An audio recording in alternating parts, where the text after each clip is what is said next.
Dear students, राजकुमार सिंघल। हमारा जो chapter चल रहा था बेसिक कॉन्सेप्ट ऑफ अकाउंटिंग, तो मैंने आपको लास्ट वीडियो में बताया था कि rules of debit and credit, कि मतलब कौन से ट्रांजेक्शन को डेबिट करना है, कौन से ट्रांजेक्शन को क्रेडिट करना है। तो हमने 3 रूल्स की बात की थी। पहला रियल अकाउंट्स, दूसरा पर्सनल अकाउंट, और हमारा जो तीसरा था उसका नाम क्या था, नॉमिनल अकाउंट्स। हम 3 अकाउंट की बात कर रहे थे, रियल अकाउंट, पर्सनल अकाउंट और नॉमिनल अकाउंट। तो रियल अकाउंट क्या कहता है, पर्सनल अकाउंट क्या कहता है, नॉमिनल अकाउंट क्या कहता है। तो ये तीनों जो रूल थे वो कौन से मेथड से थे, ट्रेडिशनल। मैंने आपको बताया था ये हमारा ट्रेडिशनल अप्रोच से थे। कि मैंने आपको बताया था रियल अकाउंट क्या कहता है, what's come in business debit and what's goes out from business credit. कि हमने ये सीखा था कि बिजनेस में आ रही चीज को डेबिट करो, जाने वाली चीज को क्रेडिट करो। पर्सनल अकाउंट क्या कहता था, debit the receiver and credit the giver. कि पाने वाले को डेबिट करो, देने वाले को क्रेडिट करो। और नॉमिनल अकाउंट क्या कहता है कि all expenses and losses are debit and all incomes and gain are credit. मतलब बिजनेस में जितनी भी लॉसेस हो रहे हैं, जितने भी खर्चे उनको डेबिट करो, जितनी भी इनकम हो रही है, जितनी भी गेन्स हो रहे हैं उसको हम क्या करेंगे, क्रेडिट करेंगे। तो ये हमारे 3 रूल्स थे जो हमें क्या बता रहे थे, डेबिट एंड क्रेडिट। आज हम इस रूल के थ्रू क्या सीखेंगे, जर्नल एंट्री। क्या करेंगे, यहां बात करें किसकी, जर्नल एंट्री की। तो जर्नल एंट्री जब करते हैं तो जो हमारी डेबिट होती है, डेबिट को हम डीआरसी क्या करते हैं, इंडिकेट। और जो क्रेडिट होता है, क्रेडिट को हम सीआरसी इंडिकेट करते हैं। But in case of journal entry हमने लिखा है कि जो क्रेडिट होता है उसको हम इंडिकेट करते हैं, जो क्रेडिट होता है उसको सीआर से इंडिकेट करते हैं। But in case of journal entry, journal entry के केस में क्या करते हैं कि credit not indicate by CR. Credit को हम सीआर से इंडिकेट नहीं करते बल्कि but used toward before the name of account. तो हम क्या कह रहे हैं कि डेबिट को तो हम डीआर से इंडिकेट करते हैं, लेकिन जो हमारी क्रेडिट होती है उसको जनरली वैसे तो हम सीआर से इंडिकेट करते हैं। But in case of journal entry, journal entry के केस में credit not indicate by CR, कि क्रेडिट को हम सीआर से इंडिकेट नहीं करते, but use to words before the name of account. और अकाउंट के नाम से पहले हम 2 वर्ड्स लगाते हैं। कौन से वर्ड्स लगाते हैं, 2, कि अकाउंट के नाम से पहले। और जर्नल एंट्री में जो फर्स्ट लाइन होती है, फर्स्ट लाइन डेबिट की होती है, और हमारी जो सेकंड लाइन होती है वो किसकी होती है, क्रेडिट की होती है। बात समझ में आ गई। जब भी हम जर्नल एंट्री करेंगे तो डेबिट को हम डीआर से इंडिकेट करेंगे और क्रेडिट को सीआर से। लेकिन इन case of journal entry, journal entry की केस में हम क्रेडिट को कभी भी सीआर से इंडिकेट नहीं करते हैं, बल्कि यूज करते हैं 2 words before the name of account. मतलब जो आप अकाउंट लिखोगे ना उसके नाम से पहले हम 2 शब्द लगाएंगे। और फर्स्ट लाइन में हम डेबिट को इंडिकेट करते हैं और सेकंड लाइन में क्रेडिट को इंडिकेट करते हैं। जैसे देखो कि अपन एक एग्जांपल ले रहे हैं कि मैंने क्या लिखा कि कैश पेड टू राम 6000। तो हमने क्या पढ़ा था, जब हम कैश पेड करें किसको, राम को, तो हम क्या बोलेंगे कि cash is going from business. तो क्या करो, क्रेडिट करो। अब यहां पे बात किस करिए, हु इज रिसीवर। यहाँ पे पाने वाला कौन है, राम। तो राम को क्या करो, डेबिट करो। तो उसका मतलब cash is going from business. तो जब कैश बिजनेस से आ रहा है उसको क्रेडिट करो। Who is the receiver, Ram. तो राम को क्या करो, डेबिट करो। तो उसका मतलब यहाँ पे जो राम है वो तो क्या हो जाएगा, डेबिट, और जो हमारा कैश है वो क्या हो जाएगा, क्रेडिट। तो राम डेबिट हो गया और कैश क्रेडिट हो गया। समझ में आ गई कि कैश को तो हम क्या करें, क्रेडिट, और राम को क्या करें, डेबिट। अब हम क्या बनाएंगे, जर्नल एंट्री। तो अभी हमने सीखा था कि जर्नल एंट्री में जो राम है उसको हम क्या करें, डेबिट। डेबिट को किससे इंडिकेट करते हैं, डीआर से। और डीआर हमेशा फर्स्ट लाइन में आता है। अब राम नाम है तो राम के आगे हम क्या लगाएंगे, अकाउंट। तो जब भी हम किसी खाते का नाम लिखते हैं, मतलब किसी अकाउंट का नाम लिखते हैं, तो उसके आगे हमें अकाउंट वर्ड्स लगाना होता है। इसको हम शॉर्ट में लिखते हैं। जो ये हमारा अकाउंट है इसको हम किस में लिख रहे हैं, शॉर्ट फॉर्म में। और हमारी जो शॉर्ट फॉर्म होती है A/C होती है। जनरली ए हमें किस में बनाना है, कैपिटल लेटर में बनाना है। कि कई बुक्स में हमारे को ऐसे भी लिखा होता है, ये भी तरीका सही है कि स्मॉल लेटर में ए होता है, या फिर ऐसे भी बना सकते हैं। तो ये ए हो गया और जो डंडा है वो थोड़ा सा लिखा टेढ़ा और फिर यहाँ पे क्या जाएगा सी। तो ये हमारी अकाउंट्स का शॉर्ट फॉर्म होता है।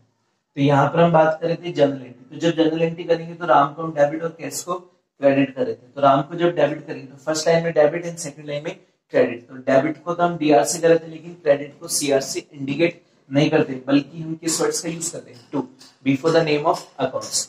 तो जो ये नाम आ रहा है, तो जब किसी पर्सन का नाम आता है ना, उसको हम संबोधित करते हैं। संबोधित का मतलब इंडिकेट करते हैं बाय एफिडेविट एस कि राम्स। कि जब भी किसी पर्सन का मतलब कि जब किसी पर्सन, जब किसी फर्म या किसी कंपनी का नाम आता है तो हम उसको इंडिकेट करते हैं एफिडेविट एस से, जैसे राम्स। और ये तभी करेंगे जब इसके आगे हम क्या लगा लेंगे, अकाउंट। हमने क्या लिखा, राम्स अकाउंट, नाम आ रहा है ना, तो हम क्या लिखा है, राम्स अकाउंट डीआर। अब ये पहली लाइन डेबिट थी इसलिए डीआर बोल गया। अब हम सेकंड लाइन में क्या लिखेंगे, कैश अकाउंट। नाम आ रहा है तो नाम के आगे क्या लगाना है, अकाउंट। मतलब जो भी खाते का नाम है उसके आगे क्या लगाते हैं अपन, अकाउंट। अब हम कैश को क्या कर देते हैं, क्रेडिट। अब क्रेडिट के आगे हम सीआर तो लिखेंगे नहीं, क्योंकि अभी हमने क्या बताया कि जब जनरल एंट्री करेंगे तो क्रेडिट को हम सीआर से इंडिकेट नहीं करते, बल्कि इस अकाउंट से पहले हम कौन सा वर्ड्स लगाएंगे, टू। क्या लगाएंगे, टू। तो इसका मतलब ये हमारी जो क्रेडिट होगी वो किससे इंडिकेट हो रही है, टू से। और टू हमेशा नाम के बाद लगाते हैं। मतलब कभी भी जो टू वर्ड्स होता है इस डेबिट वाली लाइन से पहले नहीं आता। मतलब इसको हम ऐसे नहीं लिखेंगे कि Ram's account DR to cash account. Generally जो टू होता है वो आर के मतलब पहले अक्षर के बाद कभी भी लिख सकते हैं। ऐसा रिप्रेजेंट करने का तरीका है कि हमने क्या लिखा, Ram's account DR to cash account. तो कितना आ जाएगा, 6,000। तो कहने का मतलब यहाँ पर हमने राम्स को डेबिट किया जनरल एंट्री में और क्रेडिट को किससे इंडिकेट करें, टू। मैंने ये बताया था कि जब भी आप जनरल एंट्री करोगे तो क्रेडिट को किससे इंडिकेट करोगे, टू से। और क्योंकि टू क्या करा है, before the name of account, मतलब अकाउंट के नाम से पहले हमें क्या करना है, टू लगाना है, जो कि हमारी क्रेडिट को दर्शा है। जैसे दूसरा एग्जांपल देखते हैं कि रेंट पेड 1,000। हमने क्या लिखा, रेंट पेड 1,000। तो रेंट पे करें तो पे करने के बाद क्या जा रहा है, पैसा। तो हम क्या लिखेंगे, cash is going from business.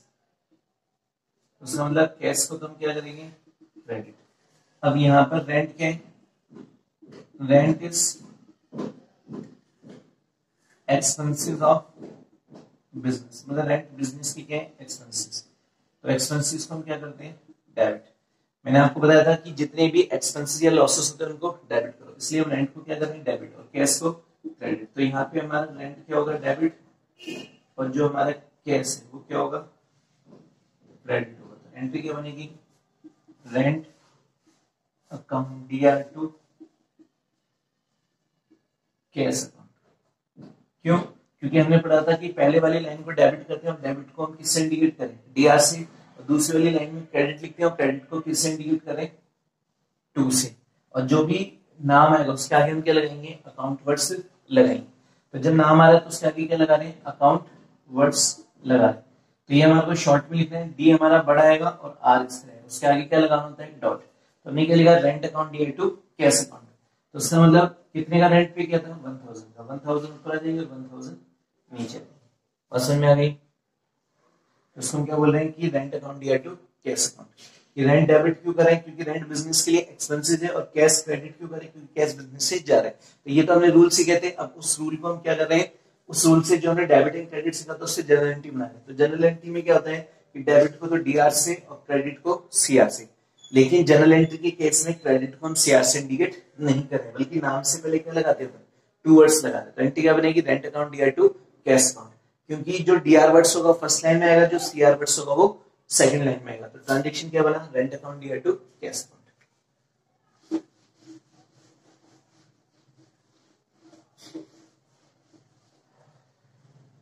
अब देखो यहां पर हम बात करेंगे फॉर्मेट, फॉर्मेट ऑफ जर्नल। अब हम जर्नल का फॉर्मेट कैसे बनाते हैं। तो जब हम जनरल का फॉर्मेट बनाएंगे तो पहला कॉलम किसका आएगा हमारा, तो पहला कॉलम हमारा आ रहा है डेट का, और दूसरा कॉलम किसका आता है, पर्टिकुलर्स, एंड थर्ड कॉलम किसका आता है, जेएलएफ, एंड दो कॉलम आते हैं लास्ट में, एक तो डीआर रुपीस और एक सीआर रुपीस। मतलब ये एक तरीके से हमारे किसके कॉलम हो गए, अमाउंट। अमाउंट का मतलब जहां पे हम डेबिट का अमाउंट लिखेंगे और क्रेडिट का अमाउंट लिखेंगे, तो ऐसा कोई लिखना जरूरी नहीं है। तो हमने जो रुपीज साइन लगा दिया वो भी इंडिकेट कर रहा है कि ये हमारा डेबिट रुपीज का कॉलम है और ये हमारा क्रेडिट रुपीज का कॉलम है। तो पहला कॉलम किसका हो गया, डेट का, दूसरा कॉलम पर्टिकुलर्स का, तीसरा एलएफ, और चौथा डेबिट और पांचवा क्रेडिट। तो ये दोनों कॉलम किसके हो गए, अमाउंट के। तो पहला कॉलम किसकी बात करें, डेट, क्योंकि हमने बताया था कि जर्नल एक तरीके से हमारी कौन सी बुक होती है, ओरिजिनल बुक होती है, कि मतलब जो एक तरीके से हमारी प्राइमरी बुक होती है जिसमें हम सभी ट्रांजेक्शन को क्या करते हैं, डेट वाइज रिकॉर्ड करते हैं। इसलिए जर्नल का पहला कॉलम किसका होता है, डेट। तो यहां हम बात करें फर्स्ट कॉलम की, तो फर्स्ट कॉलम का मतलब डेट, डेट का मतलब दिनांक से हो गया। इसमें डेट वाइज क्या करते हैं, जो हमारे ट्रांजेक्शंस होते हैं उसको हम क्या करते हैं, रिकॉर्ड करते हैं, कि हम डेट वाइज क्या करें, ट्रांजेक्शन को रिकॉर्ड करें। तो फर्स्ट में हम क्या लिखते हैं, फर्स्ट सबसे पहले ये लिखेंगे, बाद में मंथ, और बाद में क्या लिखेंगे, डेट। तो पहले ईयर क्यों लिख रहे हैं, कि जनरली ईयर और मंथ में बार बार में तो चेंज होता नहीं। अब जैसे मान लो 2020 की बात करेंगे तो पूरे साल 2020 का चल रहा है। फिर अगर हम जनवरी मंथ की बात करें तो जनवरी मंथ के सारे एक साथ जाएंगे, फिर फरवरी मंथ के। तो जनरली जो चेंज होता है ज्यादातर किस में होता है, डेट में। इन दोनों में जब चेंज करते हैं, इन दोनों में परिवर्तन कब होगा, मतलब चेंज कब होगा, जब ईयर चेंज हो जाएगा या फिर मंथ चेंज होगा। तो इसलिए डेट में क्या करते हैं हम, कि वो ट्रांजेक्शन शो करते हैं जो डेट वाइज है। जैसे मान लो हमने 26 जनवरी को कोई ट्रांजेक्शन किया तो 26 को लिखेंगे, और 27 को किया तो 27 को लिखेंगे। इसलिए पहला कॉलम किसका आता है, डेट का। फिर हम बात कर रहे थे पर्टिकुलर्स की। तो पर्टिकुलर्स का मतलब विवरण हो गया, तो मतलब जो भी हम ट्रांजेक्शन कर रहे हैं, जैसे भी अपने एंट्री की थी कि राम अकाउंट या टू कैश अकाउंट, तो राम वाला जो ट्रांजेक्शन है और कैश वाला वो किस में आएगा, पर्टिकुलर्स में, क्योंकि ये हमारे ट्रांजेक्शन्स को शो करते हैं कि भैया आपने कौन से ट्रांजेक्शन को डेबिट किया, कौन से ट्रांजेक्शन को क्रेडिट किया। फिर आता है हमारा एलएफ। एलएफ की फुल फॉर्म क्या होती है, ledger folio. Ledger folio, ledger folio का मतलब एक तरीके से इसको बोलते हैं हम पेज संख्या। पेज संख्या मैंने आपको बताया था जर्नल के बाद हम कहा जाते हैं, लेजर। तो लेजर का काम क्या होता है, हमने सीखा था कि जो हमारी जर्नल होती है, तो जर्नल के बाद कहा जाते हैं हम लेजर। और लेजर क्या करती थी, classification, classification of transactions according to nature. तो नहीं सीखा था कि जो हमारी लेजर है वो क्लासिफिकेशन करती है ट्रांजेक्शंस को अकॉर्डिंग टू नेचर। जैसे मान लो हम बात करें यहां पर परचेज की या कैश की, तो जब हमने परचेज का व्यवहार किसमें किया, जनरल में, या फिर कैश का व्यवहार किसमें किया, जनरल में। अब हम कैश की क्या बनाएंगे, लेजर। लेजर का मतलब कि कैश के व्यवहार कैश में जाएंगे, परचेज के व्यवहार परचेज में जाएंगे। अब कैश के व्यवहार हम क्या कर रहे हैं, कि कैश की लेजर जो बना रहे हैं वो 10वें पेज पर बना रहे हैं। तो पेज नंबर कितना है, 10। तो हम क्या करेंगे, कैश का पेज नंबर कितना लिख देंगे, 10। क्यों, क्योंकि भविष्य में हम आसानी से क्या कर सके, ये आइडेंटिफाई कर सकें कि भाई कैश की लेजर जो है वो कौन से पेज पर है। इसलिए हम इसको क्या बोलते हैं, लेजर फोलियो या पृष्ठ संख्या, कि भैया जो आपने ट्रांजेक्शन किया है तो उस ट्रांजेक्शन का खाता लेजर बनाते समय कौन सी पेज पर जाएगा। तो जनरली ये अभी हमारा इतना काम नहीं आता है, कि जब भी हम जनरल एंट्री करते हैं तो इस एलएफ वाले कॉलम को हम ब्लैंक छोड़ देते हैं, और ये बिल्कुल छोटा कॉलम बनाया जाता है जनरल एंट्री के फॉर्मेट में। लास्ट में दो कॉलम आते हैं, डेबिट और क्रेडिट। तो जो डेबिट कॉलम होता है वो किसका होता है, अमाउंट का, कि डेबिट वाले अकाउंट का अमाउंट डेबिट में चला जाएगा, और क्रेडिट वाले अकाउंट का अमाउंट किसमें चला जाएगा, क्रेडिट में चला जाएगा। तो ध्यान रखना, डेबिट एंड क्रेडिट दोनों का जो टोटल है वो ऑलवेज क्या होना चाहिए, इक्वल होना चाहिए। तो मतलब जितना अमाउंट डेबिट में आएगा उतना ही क्रेडिट में आना चाहिए। मतलब ऐसा नहीं डेबिट में आ रहे 5,000 और क्रेडिट में आ रहे 3,000। अगर डेबिट में 5 है तो क्रेडिट में भी 3 है। मतलब जो डेबिट एंट्री हो रही है 5 से हो रही है, तो क्रेडिट एंट्री भी कितने से होगी, 5 से होगी।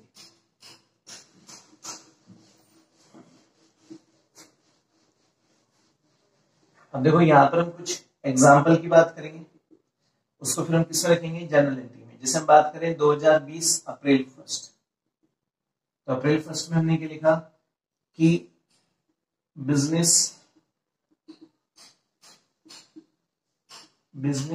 Started with cash by Ram 1,00,000। तो क्या लिख रहे हैं हम, बिजनेस स्टार्टेड विथ कैश, कि जो बिजनेस स्टार्ट हुआ कैश से हुआ, किसके द्वारा, राम के द्वारा। और फिर हम बात कर रहे थे अप्रैल 5 को, कि हम क्या लिख रहे हैं कि गुड्स परचेज इन कैश 15,000। अब हमारी दो ट्रांजेक्शन है, अभी दो ट्रांजेक्शन को हम किसमें पुट करेंगे, जनरल एंट्री के फॉर्मेट में। मैं आपको सिखाऊंगा जनरल एंट्री के फॉर्मेट में इसको कैसे रखते हैं। अभी हमने सीखा था कि जनरल एंट्री का पहला कॉलम किसका आता है, डेट का, फिर पर्टिकुलर्स का, फिर एलएफ का, फिर डेबिट और क्रेडिट के रुपीस के कॉलम आते हैं। तो जो डेट का कॉलम होगा डेट वाइज आएगा, उसमें सबसे पहले हमें ईयर लिखना है, फिर मंथ और फिर डेट लिखनी है। तो ये कौन सी डेट है, 1 तारीख, और ये कौन सी डेट है, 5। तो हमने लिखा business started with cash by Ram, मतलब जो बिजनेस स्टार्ट हो रहा है वो कैश से हो रहा है, किसके द्वारा, राम के द्वारा। अब देखो अपन डेफिनेशन सीखेंगे, मैं आपको सिखाऊंगा यहाँ पे कुछ इंपॉर्टेंट डेफिनेशंस। तो जो हम इंपॉर्टेंट डेफिनेशन सीखेंगे उसमें एक वर्ड आता है कैपिटल का। किसका आता है, कैपिटल, कि कैपिटल होती क्या है। आज मान लो ये ए है, या मान लो ये राम है, और राम क्या करना चाहता है, बिजनेस। अब जब बिजनेस करेगा तो बिजनेस में क्या करेगा, कोई भी एनी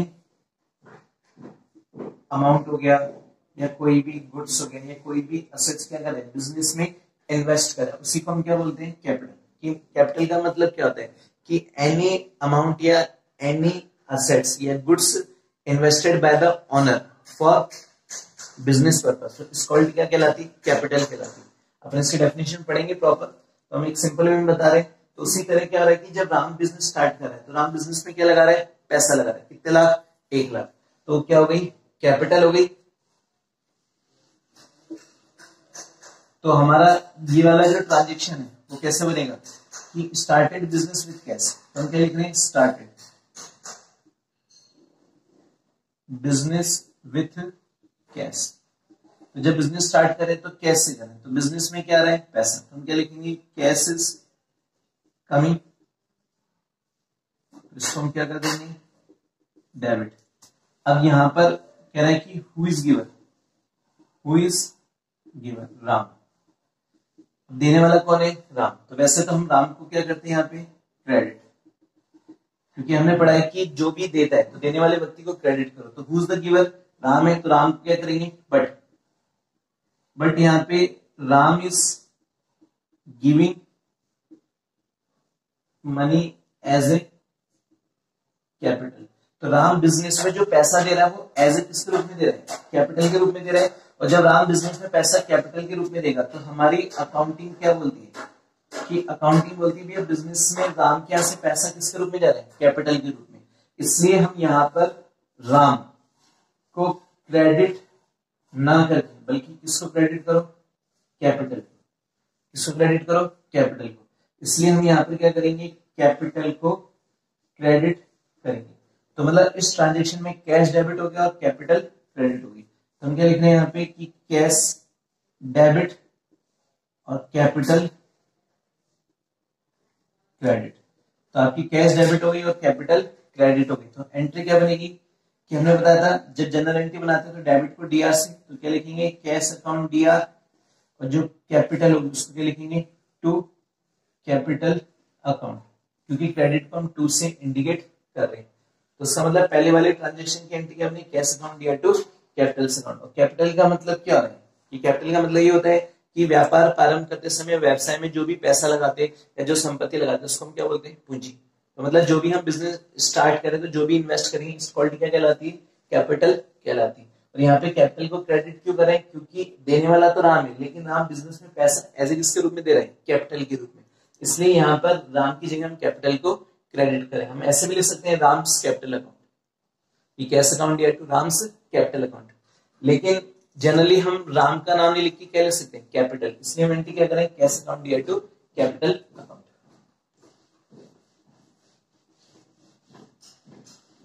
इसकी एंट्री हो गई। फिर अप्रैल 5 की क्या एंट्री बनेगी, गुड्स परचेज इन कैश। देखो सबसे पहले हमें पता होना चाहिए गुड्स क्या है। अपन इसकी डेफिनेशन पढ़ेंगे। गुड्स का मतलब क्या होता है, हमारी अकाउंटिंग लैंग्वेज में गुड्स का मतलब होता है कि जिस चीज का अपन बिजनेस करें। कि अगर मान लो सपोज हम किसी चीज को खरीद रहे हैं तो उसके पीछे हमारा मोटिव क्या हो रहा है, रीसेल करना, या फिर डील इन बिजनेस। कि अगर बिजनेस जिस चीज में डील करता है उसको हम क्या बोलते हैं, गुड्स।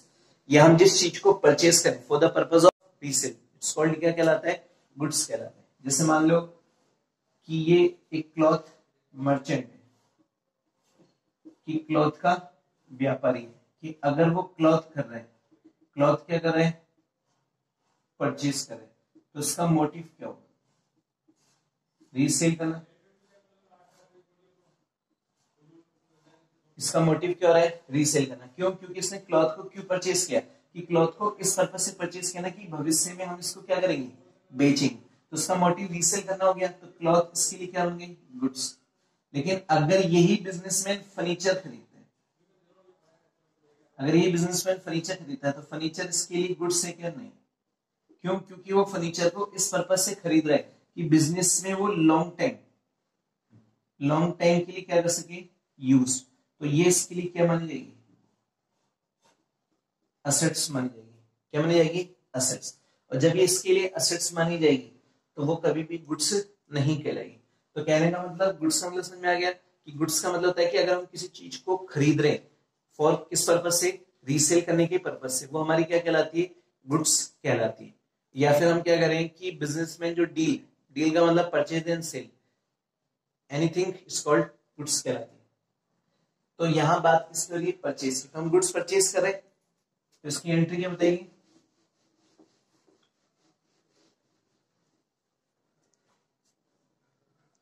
हम क्या लिखेंगे, गुड्स इज कमिंग, और जब परचेज करेंगे तो कैश इज गोइंग। तो जो चीज जा रही है उसको क्रेडिट करो और जो चीज आ रही है उसको डेबिट करो।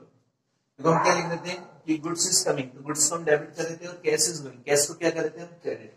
अब जब ये गुड्स आ रहा है तो गुड्स एज ए किसके रूप में आ रहा है, परचेज। और ध्यान रखना, हमारी जो अकाउंटिंग होती है, अकाउंटिंग क्या कहती है, हम गुड्स अपनी वर्ड्स के लिए क्या लगाते हैं, परचेज। हाँ, लेकिन अगर हम बिजनेस में कोई असेट्स परचेज करते हैं ना, तो उसके लिए हम परचेज वर्ड्स नहीं लगाते, बल्कि उस असेट्स का नाम लेते हैं जो हमने असेट्स खरीदी। लेकिन गुड्स के लिए हम यहाँ पर परचेज वर्ड्स लगाएंगे, ना कि गुड्स लिखेंगे। भाई हम ये मान रहे हैं कि भैया गुड्स क्या होगा, डेबिट, और कैश हमारी क्या होगी, क्रेडिट। लेकिन यहाँ पर हम गुड्स के लिए क्या लगाएंगे, परचेज।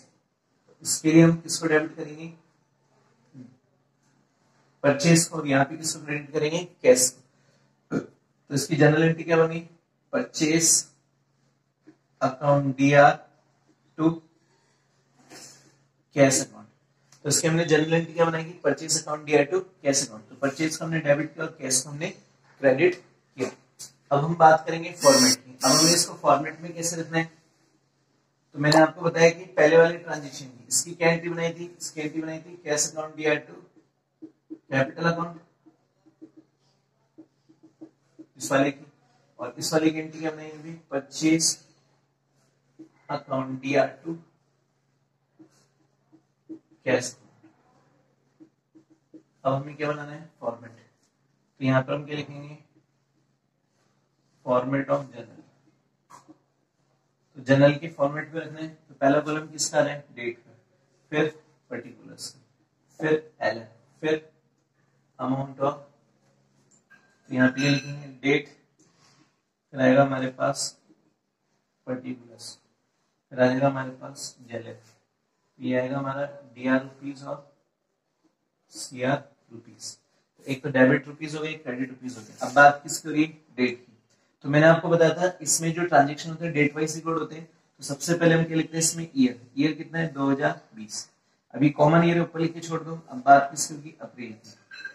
चाहो तो अप्रैल एक बार लिख लो, और चाहो तो हर ट्रांजेक्शन के साथ अप्रैल लिख सकते हैं। क्योंकि हम कौन से मंथ की बात करें, अप्रैल मंथ की। तो अप्रैल मंथ की 1 तारीख को हमने क्या किया, बिजनेस स्टार्ट किया। तो कैश अकाउंट दिया, तो फर्स्ट लाइन में हम किसको लिख रहे हैं, कैश को। और जो हमारी सेकंड लाइन आएगी उसमें क्या आएगा, कैपिटल। एक चीज ध्यान रखना कि जो डीआर वर्ड्स होते हैं ना इस लाइन के बिल्कुल बगल में लिखते हैं, बगल का मतलब पास में लिखते हैं, और जो टू होता है वो ना तो केस से पहले आता है, कभी भी टू वर्ड्स केस से पहले नहीं आएगा, तो टू हमेशा केस का मतलब सी के पहले या दूसरे अक्षर की बात लिख सकते हैं, कैश अकाउंट दिया टू कैपिटल अकाउंट। पी कितना आएगा, बिजनेस स्टार्ट किया हमने तो डेबिट का अमाउंट डेबिट में और क्रेडिट का अमाउंट क्रेडिट में, यह लाइन खींच दी। फिर बात किसी कर रहे थे अप्रैल 5 की, तो यहाँ पे क्या लिख देंगे हम, अप्रैल 5 गुड्स परचेज, तो हमने एंट्री क्या की थी, परचेज अकाउंट दिया, तो हमारा क्या हो जाएगा, कैश अकाउंट। उसका मतलब परचेज कितने से हो रहा है, 50,000 से, और कैश भी कितना हो रहा है, 50,000 हो रहा है। अब आपको एक चीज ध्यान रखनी है कि ये जो आपने एंट्री की है, तो इस एंट्री के नीचे क्या आता है, नरेशन। आज हमने जो एंट्री की है तो इस एंट्री के नीचे हम क्या लिखेंगे, नरेशन। देखो नरेशन का मतलब क्या होता है, मतलब नरेशन एक तरीके से ब्रीफली एक्सप्लेनेशन होता है ऑफ एंट्री का, मतलब जो आपने एंट्री की उसका ब्रीफली एक्सप्लेनेशन है। एक्सप्लेनेशन का मतलब कि ये एंट्री बताती है कि भैया आपने जो ट्रांजेक्शन किया उसका मतलब क्या है। नरेशन ये बता रही है कि आपने जो एंट्री की उसका मतलब क्या है। आज मान लो फ्यूचर में जैसे 3 महीने बाद 4 महीने बाद हम ये सोचे कि हमने एंट्री क्यों की, तो हम नरेशन से क्या कर सकते हैं, आइडेंटिफाई कर सकते हैं कि ये एंट्री हमने किस पर्पज से की। जैसे मान लो मैंने लिखा कि कैश अकाउंट दिया टू कैपिटल, अब हमको पता था कि हमने बिजनेस स्टार्ट किया था उसमें पैसा लगा, तो अब हम इस नरेशन क्या लिखेंगे इसकी, अगर इसकी नरेशन लिखें तो नरेशन हमेशा स्टार्ट कहां से होती है, बीइंग वर्ड से। जब भी आप नरेशन लिखोगे तो सबसे पहले क्या लगाओगे, बीइंग। बीइंग का मतलब होता है क्रिया, कि ये काम कर रहे हैं, तो बीइंग। अब ट्रांजेक्शन क्या कर रहा है, being business started with cash. अब भविष्य में जब भी आप नरेशन देखोगे तो आपको आइडिया लग जाएगा कि एंट्री हमने क्यों की, क्योंकि एंट्री कह रहा है कि being business started with cash, मतलब हमने जो बिजनेस स्टार्ट किया वो किसके साथ किया, कैश के साथ किया। फिर बाद में क्या हो रहा है, परचेज अकाउंट दिया टू कैश, नरेशन क्या लिख देंगे, बीइंग गुड्स परचेज्ड इन किस में खरीदा है, कैश में। तो ये नरेशन क्या बता रही है कि भैया आपने जो गुड्स खरीदा वो किसमें खरीदा है, कैश में। ऐसे भी लिख सकते हो बीइंग गुड्स परचेज, कि माल खरीदा, और जब नाम नहीं आता तो कैसे मानेंगे, तो हमने एंट्री क्या है, परचेज अकाउंट दिया टू कैश अकाउंट। तो जब भी हम जनरल एंट्री कर रहे हैं, और जनरल एंट्री करते समय हर एंट्री के साथ हमें क्या लिखनी होती है, नरेशन। और नरेशन उस एंट्री को क्या करती है, आइडेंटिफाई करती है। तो इस तरह हम क्या करते हैं कि जो हम जनरल एंट्री करेंगे उसको हम जनरल एंट्री के फॉर्मेट में कैसे रखेंगे। तो सबसे पहले अगर हमारे पास ईयर है तो ये लिखेंगे, मंथ है तो मंथ, उसके बाद क्या लिखेंगे, डेट। फिर हम पहली लाइन में डेबिट को दिखाएंगे और दूसरी लाइन में क्रेडिट को। ये पहली लाइन का मतलब यहाँ पे फर्स्ट लाइन डेबिट होगी जिसको हम डीआर से इंडिकेट कर रहे थे, और ये हमेशा इस लाइन के बगल में आएगी, मतलब ये हमेशा लाइन के पास में आएगा। फिर टू कैपिटल लिखेंगे और नीचे क्या लिखते हैं, नरेशन। और नरेशन ये इंडिकेट करती है कि आपने जो एंट्री की है वो किस पर्पज से की, मतलब उस एंट्री का मतलब क्या है। जैसे हमने लिखा कि बिजनेस स्टार्ट विद कैश, तो हमने बिजनेस स्टार्ट किसके साथ किया है, कैश के साथ। तो डेबिट का अमाउंट डेबिट में और क्रेडिट का अमाउंट क्रेडिट में। और ये जो हमारा एलएफ का कॉलम आ रहा है, तो जनरली हम इसको क्या करते हैं, ब्लैंक छोड़ते हैं। क्यों, क्योंकि अभी हम जब लेजर तो बना नहीं रहे, और जब प्रैक्टिकली जब हम काम करते हैं ना उस समय हमें लिखना होता है कि भैया ये जो कैश अकाउंट है तो इसकी लेजर कौन से पेज पे बनेगी। अगर मान लो हम कैश अकाउंट की लेजर 15वें पेज पे बना दें तो यहाँ पे कितना लिख देंगे, 15 नंबर।